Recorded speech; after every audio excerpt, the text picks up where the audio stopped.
Thank you very much. Thank you. Jie Jie. I don't know much Chinese, I know only this. Thank you very much for inviting me here and giving me this award. It's a great pleasure and also a great honor to receive this award from you. I'm very, very pleased with this. I've been working with colleagues from Taiwan at the NCU University since almost 10 years. And I always wanted to come here, but never had the chance or the opportunity. So thanks to you, today I'm here, and I will be here for the next 2 weeks to interact with my colleagues from Taiwan and start new projects together. So it's very exciting, and I'm very grateful that you give me this opportunity now. Is English okay for everyone, or do we translate also in Chinese? You're fine with English, okay. So Zongyi, you can relax. Okay, so in the next 45 minutes, also I will tell you about Rosetta, about this crazy mission and this very interesting spacecraft that went to explore a comet for about 2 years. I will focus mainly on the journey of the spacecraft and what we wanted to achieve, what kind of science we wanted to do. I will maybe not go too much into the details of the science, but if you have questions, just ask me and I will be very happy to give you more information if you want. But I will try to cover a bit of the mission in a very broad sense, because it was a very, very big mission with many things, so too much for 1 hour of talk. But I'm sure you will enjoy what I'm going to show now. So, this is the outline of the talk. I will start first by telling you a bit about what is Rosetta. And then we will speak about the journey of Rosetta, how it came to the comet, because it's a very complicated journey, you will see. And then the science of Rosetta, what we have achieved with the spacecraft, and what are the big questions we are trying to answer. So first, what is Rosetta?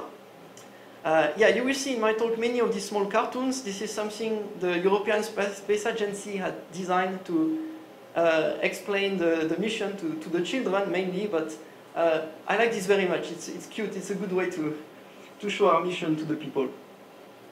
So, before telling you what is Rosetta, I'm going to tell you why we care about comets.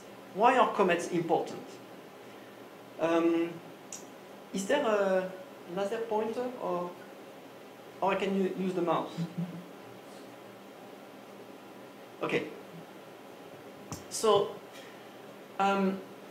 we are interested in comets because we are interested in trying to understand the formation of the solar system, how the planets came to be, and how we came to be, how we appeared in the solar system. And what we usually say is that comets are remnants from the early ages of the solar system. So at the very, very beginning, you had a cloud of dust that made what we call an accretion disk, so a flat disk that was the solar system. And in this disk, you had a lot of small grains of dust that came together and formed some small objects like asteroids and comets. And then later, these objects, they came together and they created the planets.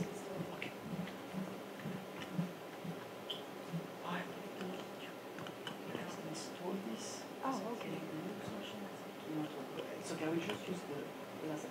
Okay. Thank you. Yeah. So, right now, in our understanding of how the solar system is formed, we understand how we create the grains of dust in the solar nebula, and how we have these small things that are maybe a few millimeters at most in size. We also understand how, when we have comets and asteroids, they can collide together and create planets. But we do not understand how we go from the dust to the comets. It's a very complex regime here, where when you start to collide things together, they break and they don't stick to each other. So we don't really know how we go from a few centimeters or maybe a meter-sized objects to kilometer-sized objects that are the asteroids and comets that we observe now. So understanding this helps us to understand really how the planets were formed. It's really the missing link in all this chain of events. In addition to that, you may know that when the Earth, our planet, was formed, it was too hot to keep the water. So the water that we have on our planet has to come from somewhere else. But we don't know the source. It could be asteroids, it could be comets, it could be that it was trapped inside the mantle of the Earth and then it came out. We don't really know, and we are trying to understand this. And it's very important because you need water to have life. So it's fundamental to understand where does the water come from. And we also know that comets have a lot of organic molecules, which are the basic constituents of life. So maybe they brought life to our planet. We are trying to understand this. And in addition to that, it's very important for us physicists because comets, they are not on a circular orbit. They travel all across the solar system from very far to very close. So they experience very different conditions in the solar system. And with this, we have a kind of laboratory that we can use to study different regions of the solar system. There are some people need to translate. So,这个研究彗星的原因就是说，事实上我们从这个太阳系刚形成的时候，一直到这个行星的形成，事实上中间还有一些东西我们不知道。就像刚刚 Vincent 讲的，从很小很小的那个 dust particle， 像 dust 到这个比较大的这个如何去结成这个比较大的这个像彗星啊、行星这些，这有一个很大位置的部分我们不知道。那除了这之外，还有在下面的就是说，这些东西。比如说，地球上的水、地球上的生命，是不是来自于这些小天体？那有可能是从彗星，那也有可能是从我们所谓的就是周围的一些小行星来的。对。So when we look at comets from our planet with telescopes or even with naked eye, if we have a bright comet like this one, we see that they are very bright objects. They are very big. They have this tail of gas and dust that can extend for millions of kilometers. But when we go very close to a comet and we try to look at what is the source of all these long tails, we see that they are very small and very dark, just a few kilometers in size. So these are images of the first comet that was visited by a spacecraft. It was the mission Giotto 30 years ago. And you can see it's a very dark object, as dark as coal. And only a very small fraction of the surface is active, less than 10%. But this is enough to create these very long tails that we observe. And by the way, this is comet Halley, so the first comet, one of the most famous. 所以从这张影像你就可以讲说，在前面那张，我们从地面上看到这个彗星啊，事实上它是延伸好几百万公里的这个东西。那我们会去从地面上的观测去了解，想要去了解说究竟是什么东西可以造成如此壮观的一个结构。当我们在1986年第一次，就是人类第一次首次造访彗星的时候，也就是说最有名的，我们叫一批就是第一个周期彗星叫哈雷彗星。我们去看，那事实上造成这么大的这个结构，事实上就只有几公里。这个大小，而且这几公里大小并不是像我们想象中的这么亮，因为我们看到的就是水一直喷发出来，那我们觉得应该是很亮，就像我们在张雪球、在玩雪球的这些东西有没有？那应该是很亮的部分。可是当我们太空船进去的时候，却发现说，事实上它的这个亮的部分啊，所谓它的 active 的比较活跃的地方，竟然是只占它的表面大概只有10% 左右。So when people saw this the first time, they wonder, is this normal? Is it a standard comet, or is this one special because it's so dark and there is so little of the surface that is active? So we sent more spacecraft. This was a European mission, and then the Americans sent missions to 4 other comets. They went to see Ville 2, Tempel 1, Borrelly, Hartley 2. And you can see that the first comet was not a special case. So they are all quite dark, and they all have some activity, but only from a very few places on the surface. So it's all the same. And the problem with these missions is that they were flybys, which means the spacecraft was coming and just passing close to the comet and not coming back. So we had observations only for a very short time. OK， 所以当我们第一次看到这个哈雷彗星的时候，我们就觉得，哎，这是一个是非常特别的这个 case 还是怎样？因为我们觉得它应该是非常非常亮。可是当这个 NASA 去造访其他几个彗星的时候，哎，我们发现啊，它真的是很暗。对，那只有几个部分，就像这个最右下角这个 HART-2， 它就有部分有喷发出一些东西。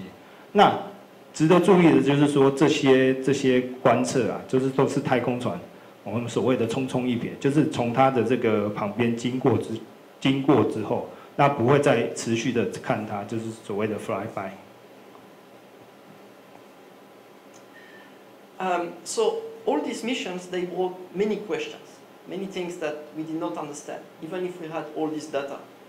For instance, we saw that comets have very low density, half of the density of water, and very high porosity.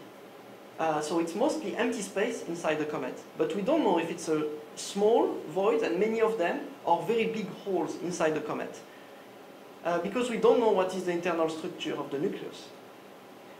We don't know if comets are made of one or two or more objects.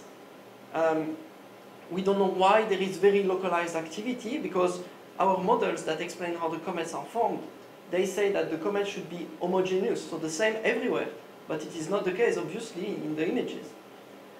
And there is a lot of water being ejected from the comet, but we don't see it on the surface, or very few. And maybe this water is the source of water on Earth, but we don't know. And so in order to understand all of this, we needed a space mission that would go to a comet and stay there for a long time to study how the comet changes and make many measurements. And this was the Rosetta mission. OK， 在Rosetta mission 之前啊，就是我们造访这么多彗星，事实上它还有遗留下面蛮多的重要的一个问题。那 Vincent 把它 list 的，第一个就是说，哎，我们看到这个。它喷出来是一个石头，还有喷出来石头跟气体。我发现它的 density， 它的密度竟然是小于1。那这表示什么？表示说它内部结构是很空洞的，叫 porosity， 就是它的很空虚，是不是中间是一个洞，还是很多洞组成的？那再来就是说，它的这个喷发出它活跃的区域是不是很 local 的，在我们这几个 flyby 的影像当中，但是我们地面上的观测是觉得说，当我们看这个彗星，然后觉得它是很 homogeneous 很均匀的分布，但事实上并不是这样。那再来就是说，它的这个 water， 就是它的这个地球上的水跟彗星上的水是不是一样？这是我们所要怀疑的。还有最后一个就是说，我的 organic material， 就是这些有机物质是不是关系到地球上的这些生命，是不是？有些关联，对，那如何回答这些问题？最重要就是这个 Rosetta 的一个 mission。So now I will tell you a bit about the spacecraft. So how we try to answer all these questions. So this is Rosetta. It's a very big spacecraft, about 32 meters long. This is because we had to go beyond Jupiter. We had to go very far in the solar system, and when we go far, you don't have any more energy available because the sun is very faint at this distance. So we needed these very big solar panels in order to collect enough energy to actually power the spacecraft. And we named the mission Rosetta after the Rosetta Stone, so this ancient Egyptian stone, because this was used to decipher the ancient Egyptian writings, the hieroglyphs, and understand the Egyptian civilization. And it's the same with this spacecraft. We want to understand the ancient history of the solar system, so that's why we named it after the Rosetta Stone.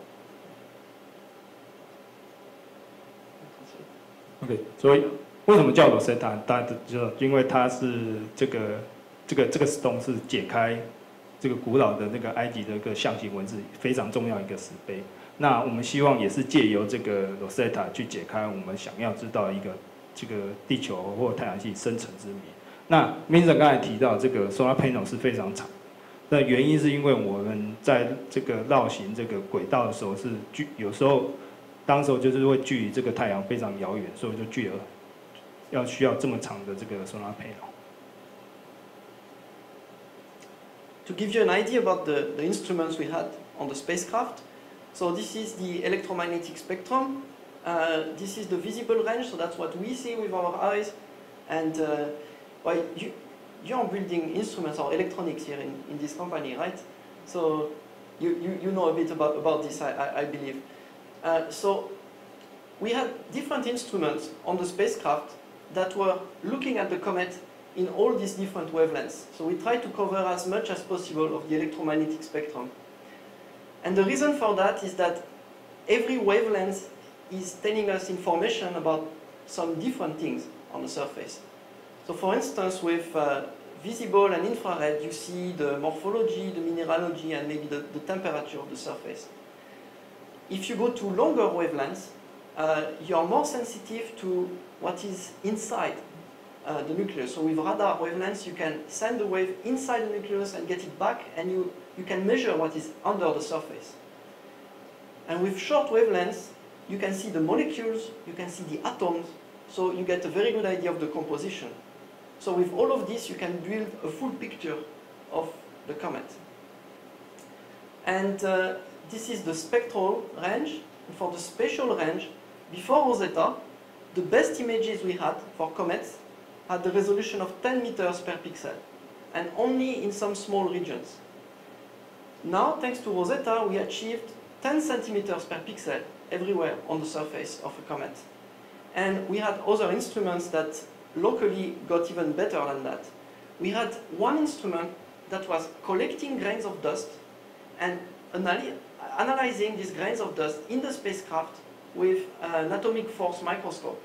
So they were able to look at grains of the comet with a resolution of a tenth of a micron per pixel, which is something unbelievable. Okay, 所以在这张图是非常重要，就是说我们事实上Rosetta所带的仪器有11种，它各仪器都有它的功用。那从这个长波段一直到短波段，每个波段都有它的一个功用。那譬如说可以解析说它是怎么样的一个分子，可以去了解它表面上的结构，可以去了解它的温度，然后甚至可以用微波去打入这个汇合内部去探看它的结构。那这边值得注意就是说，其实之前的 flyby 它的解析率大概是每个 pixel 大概就10公尺左右，是最近。而且只是某部分的这个彗星。那这里的 Rosetta 它是可以到达10公分每 pixel。那其实还有蛮多其他的东西，比如说有些比如说一个 MADAS 就是可以去解析说它喷出来的这些小灰尘，那可以解析到0.1 micron。And this is to summarize, to give you a few numbers about the mission. So it was launched in 2004. It stayed 10 years in space before reaching the comet.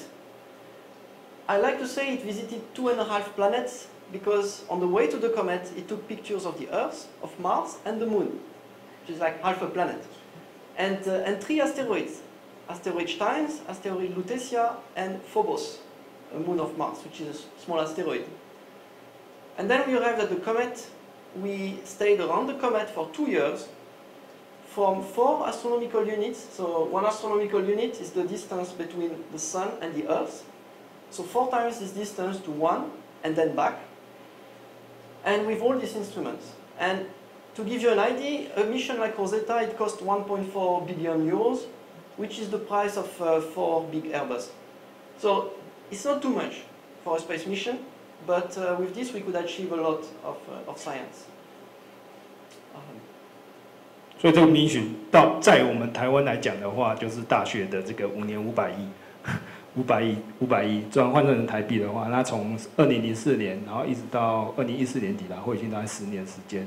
它有就是刚才Vincent讲的，就是说雅两飞行绕行，因为那个重力的关系，它要重力加速，它有2个绕行地球跟火星，还有一个月亮，那还有3个小行星，那包含一个火星的一个卫星，对，那从很远的4AU一直到它的近日点1AU，然后一直到最后我们再继续观到2016年9月的时候是3AU这样一个绕行的距离。So let's speak about the journey now. So it was very complicated because the comet is not on a circular orbit, so it's easy to go to a circular orbit. Like if you want to go to Mars, you can go to Mars in 6 months with a good spacecraft. But in order to stay next to a comet, you have to create an orbit for your spacecraft that will be the same as the one of the comet. And this is very difficult because it's a very elliptic orbit and the comet is going very fast.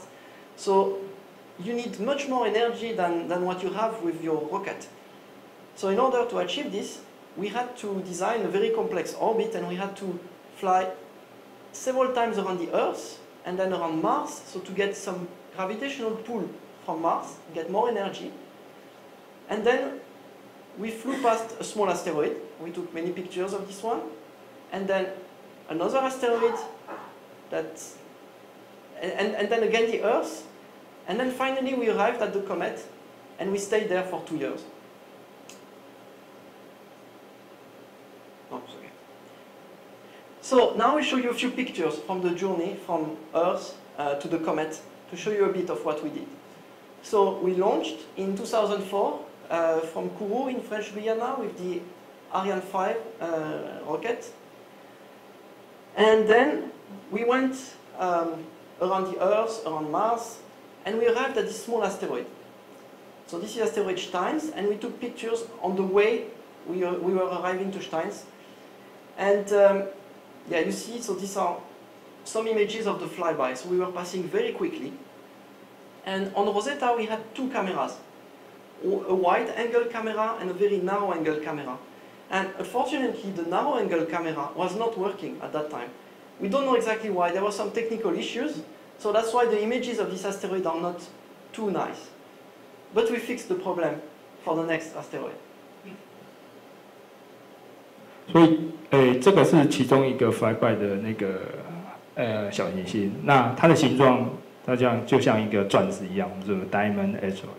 所以刚才Vincent讲说，事实上它上Rosetta 上面有2个照相机，那一个是比较广角，一个是比较窄的。那当时候你可以看到，因为比较窄，当然是解析率比较高。那因为那时候有发生一些问题，所以现在这个影像只是广角的在照相而已。In 2010, we arrived at asteroid Lutetia, which is a very big one, about 50 kilometers. And this time the camera was working properly, so we got very high resolution images. And we could observe different regions of the surface, and we could look at it and what it means for the formation of asteroids. I will not go into the details of this now because we want to speak about the comet, but we did a lot of science with this one. And you can see it goes very quickly. So this is just a few hours of observations. And this is the kind of data we had for all the previous comets. So you see, it's good, but it's not enough to really understand everything that is happening. So that's why we needed a mission that would stay a long time next to a comet for the next phase. 像这个 Lutetia 就是第2个 flyby 的这个小行星，那这时候相机都修好了，所以你可以看到蛮清楚的影像。那 Vincent 刚才讲就是说，像这个的话，就是说 flyby 就是之前彗星的一些任务。所以虽然你可以看到很清楚一个结构，但是你还是没有办法完全可以了解，因为你毕竟就是在这个 orbit 的这个轨道中几个小时而已。And so finally, in 2014, we arrived at the comet, and this was our face when we arrived at the comet. Wow. This was an image at 40,000 kilometers.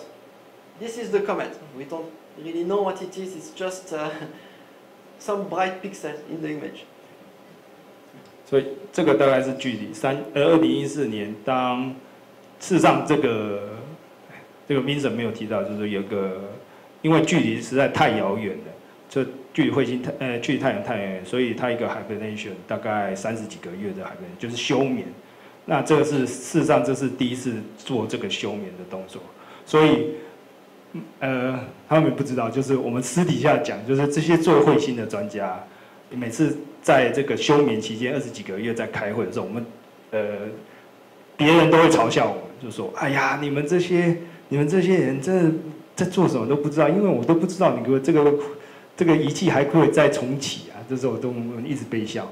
然后那时候当我们2014年1月的时候，把它真的，很高兴的把它重启起来，然后开始观测，做一些准备观测，这就是我们第一幅这个彗星的影像。那你看到它好像就是在点源，就是我们所谓的像星星这样子 ，point source， 大概在4万公里，距离它这么遥远的时候拍它。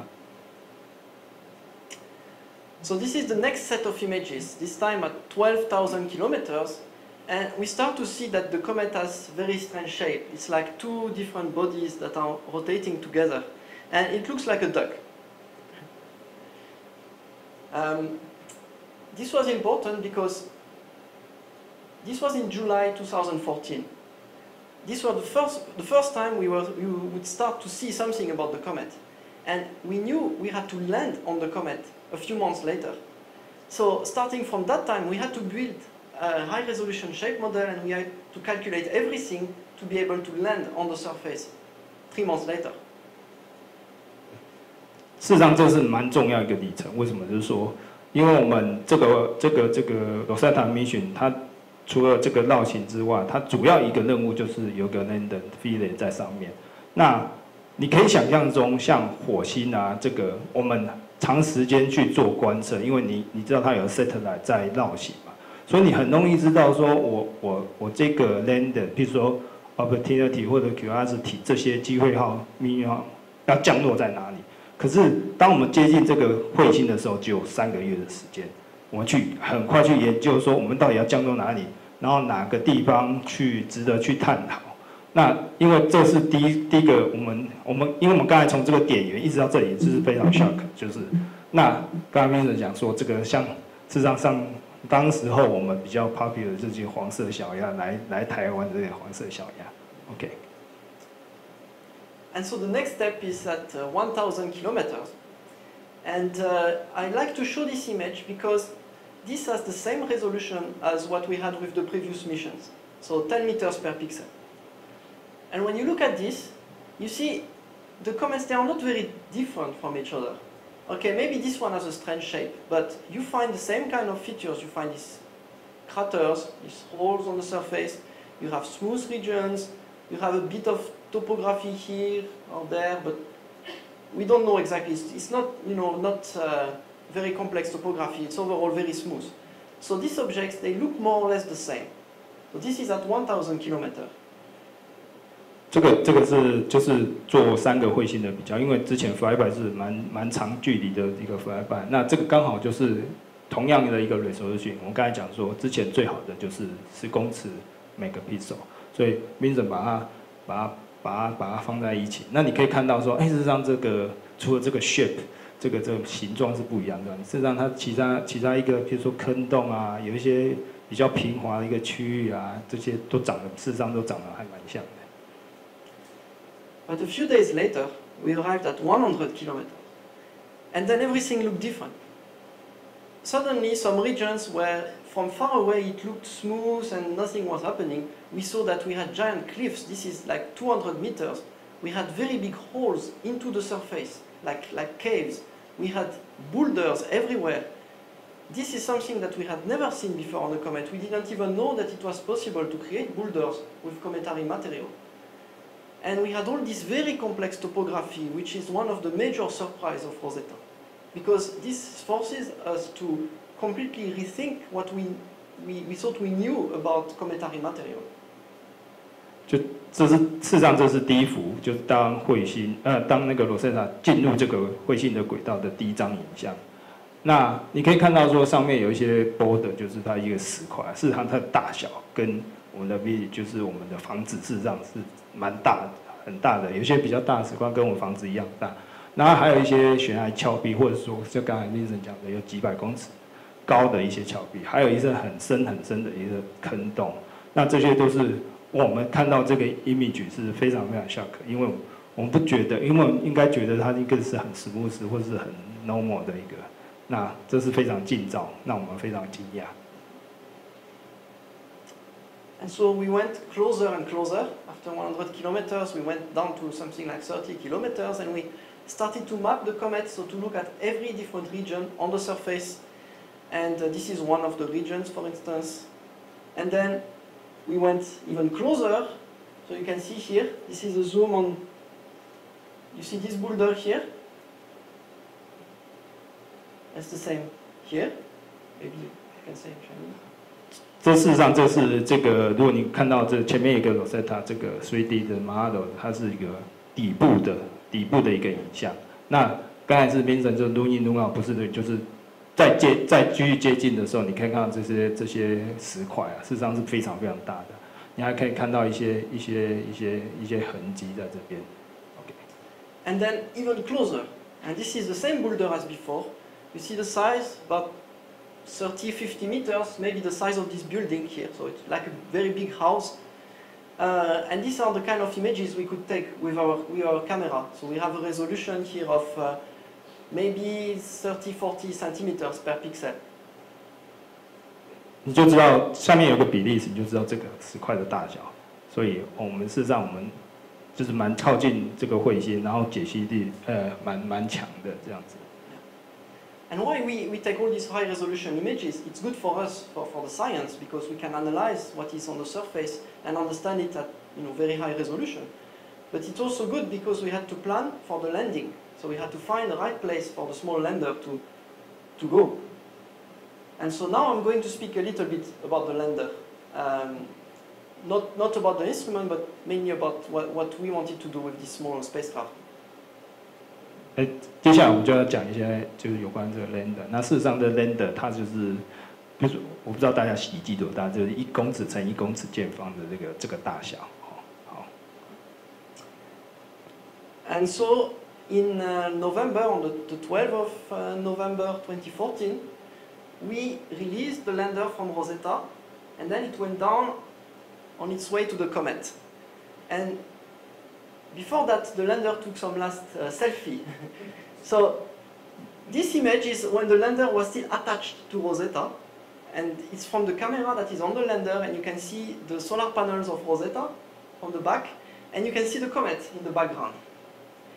And this image here is taken, this is Rosetta, so the lander has already been detached, and it's looking at the spacecraft and taking one last picture of the spacecraft before turning onto the comet.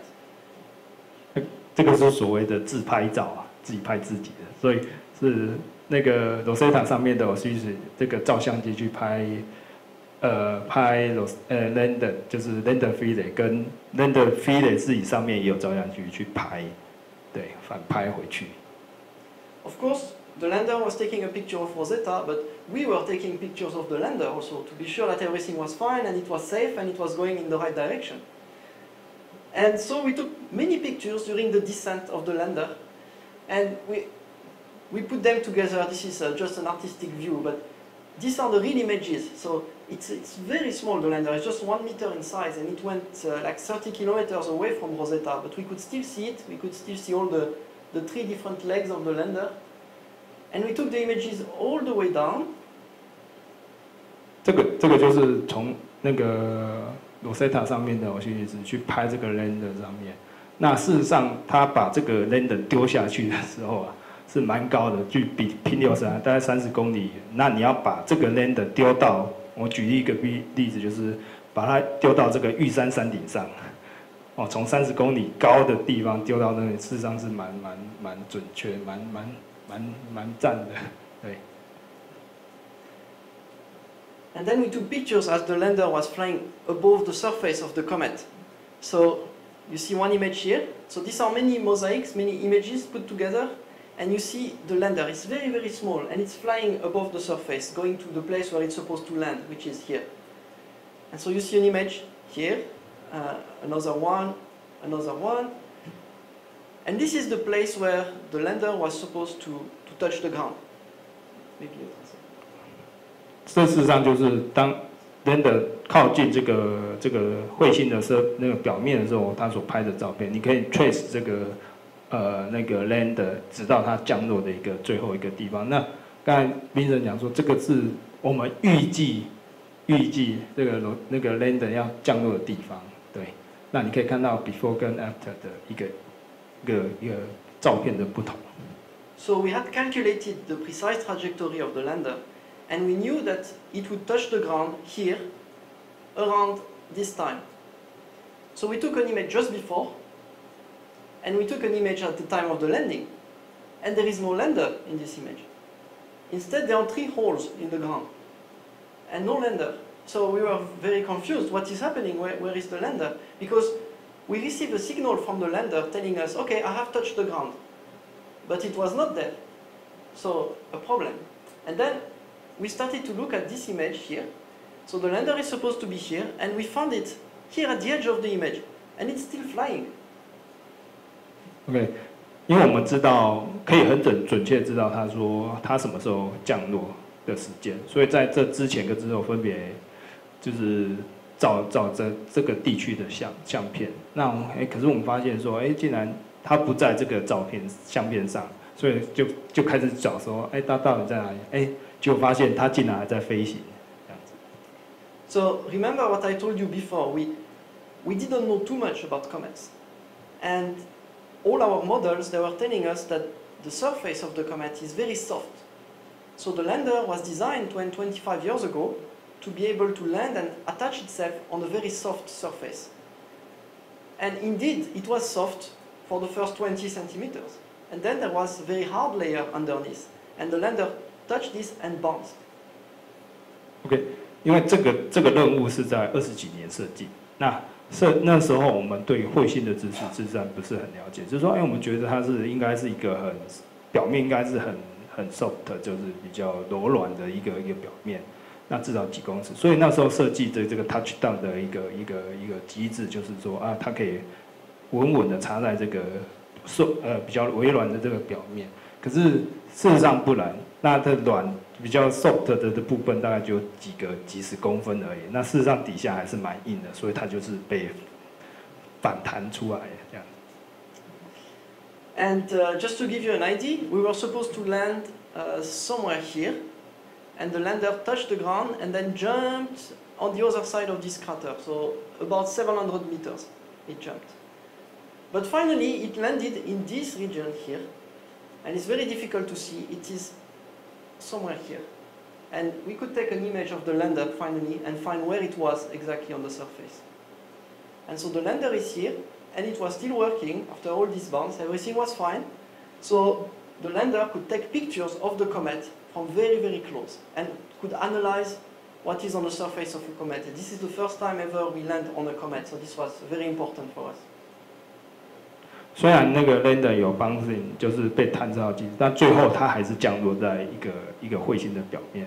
那这是它最后降落在另外一个 crater 的这个另外一边的一个表面，它所旁边的一个影像。Okay, now. What time is it? Yeah. I'm going to speak a little bit about the science of Rosetta. We don't have too much time, so I will not go into all the details, but I will show you some cool results that we have obtained that are important for our science. So a bit about the morphology. Let me skip this.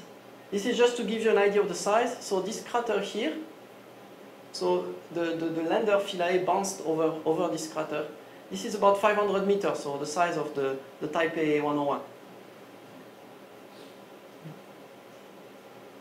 And so what we did, the first task, was to characterize the different regions of the comet, to analyze the morphology, the composition, the different structure of the ground everywhere.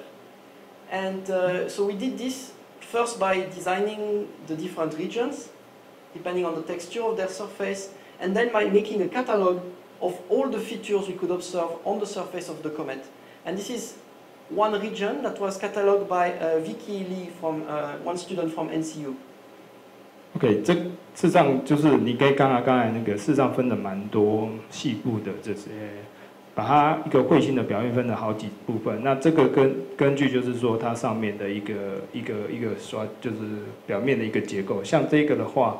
你可以看到蛮多细微的这结构，那这个有助于说我们对于彗星的是怎么样的形成，或者说它如何，你可以看到它事实上它是一个紧密的那个 binary， 就是双星系统。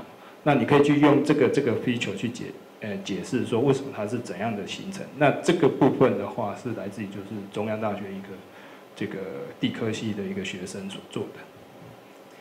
So why we do this is because every feature we can observe on the surface, maybe it's a crack, maybe it's a boulder, maybe it's a smooth region, this is associated to a different physical process.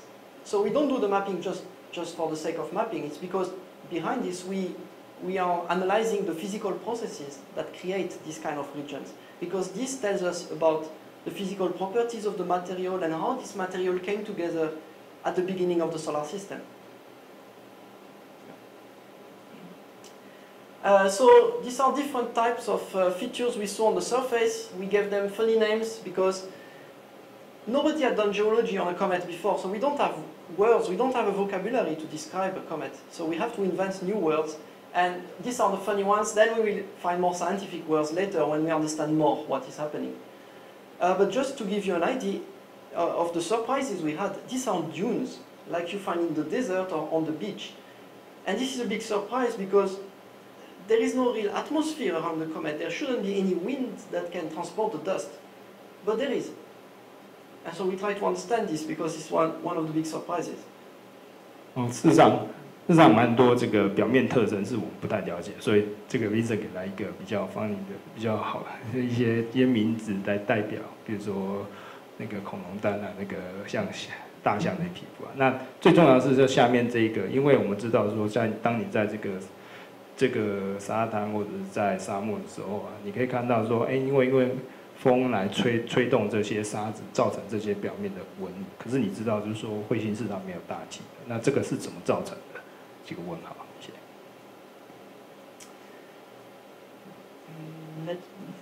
Yeah. Just one more thing, maybe on the morphology.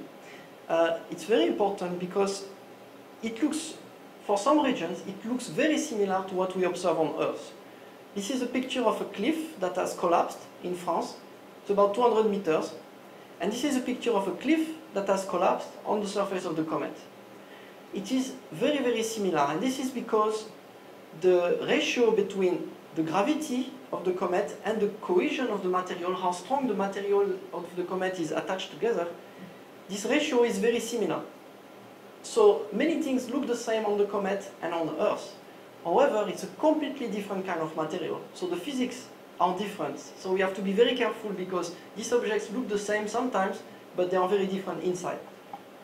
因为事实上蛮多这个一些地质的一个变化是跟地球蛮相近，但是你要知道是说，事实上彗星跟地球这些地质啊，事实上里面的一些部分它的结构是不一样的，所以我们不能这么样，就是从拿地球的例子来套用这个彗星。那这是我们继续要研究这个彗星的一个原因之一。Now I will say a few more words about another kind of science we do with the comet, which is the activity of the comet. Because the big difference between comets and asteroids is that comets are very active objects. It's not just a dead surface with craters and some dust. No. There is this kind of atmosphere around it. And when the sun is shining on one region, you have a lot of streams of gas and dust, all these jets that escape from the surface. And many of them will just rotate with the nucleus. They are very slow and very gentle. But sometimes, like now, you have this kind of very big explosion. 像事实上，彗星跟小行星不一样，就是说它会喷发出一些东西。那你可以看到，就是说，这是当太阳照到这个表面的时候，它会喷发出一些东西。你会看到一些比较 usual 就是常态性的一些喷流、喷出物。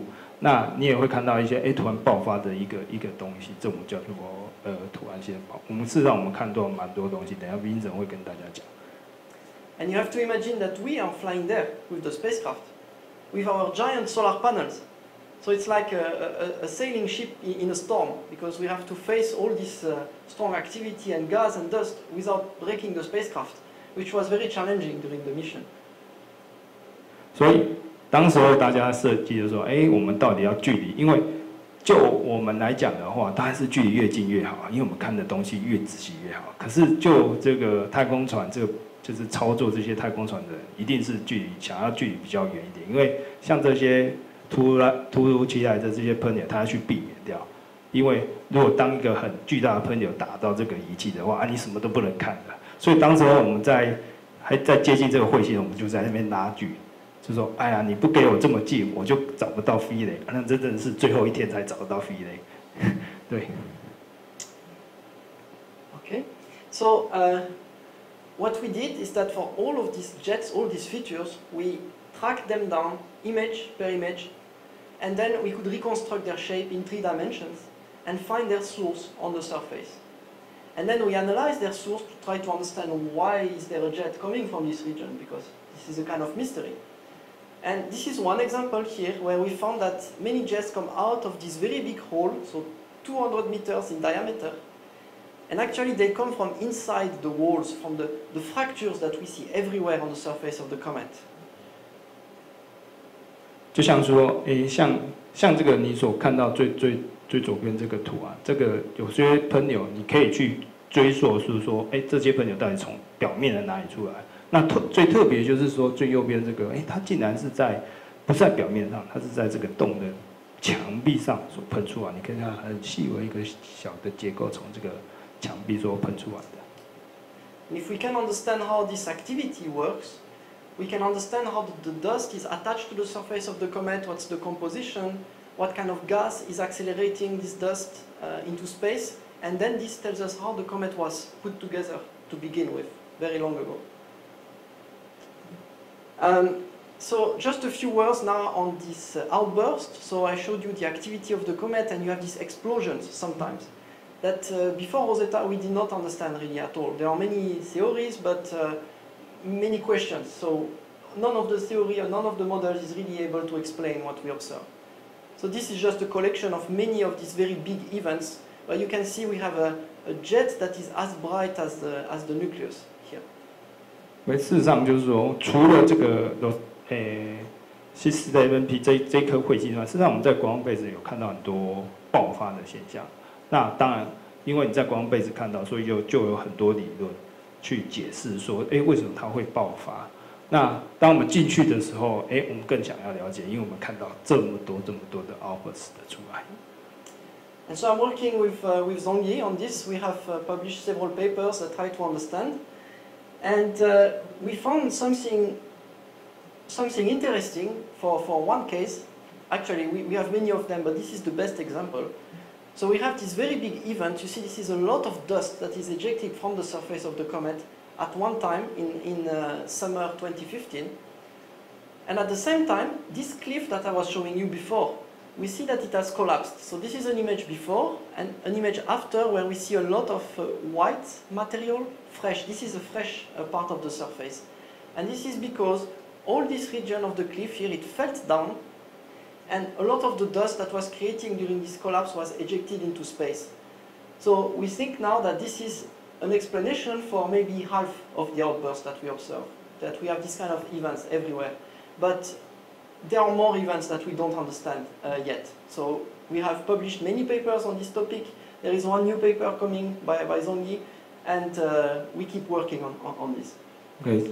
这个只是其中一个 case， 就是说它为什么叫 dry outburst？ 通常就是说，当我们在喷发一些东西的时候，事实上有一些气体伴随着，才会把灰尘把它喷发出来。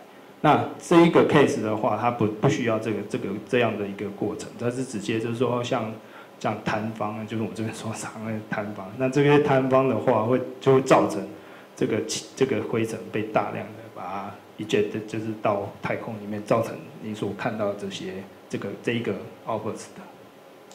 And so this is we are arriving at the end of my talk. As you can see, we have a lot of data, and we have a lot of questions. And these images at very high resolution, they show us a world that is completely different from what we expected. So we have to create new models, and we have to create a new understanding of how the comets were formed, how they evolved, how they came together. And with this, we can understand what was happening at the beginning of the solar system. So this is just a very small fraction of all the science that we are doing, because I cannot show you everything now, but there is a lot to come. So the mission was 10 years in space, and I can say mission accomplished. The mission was a big success, but we need another 10 years to understand all the data that we have gathered. Thank you.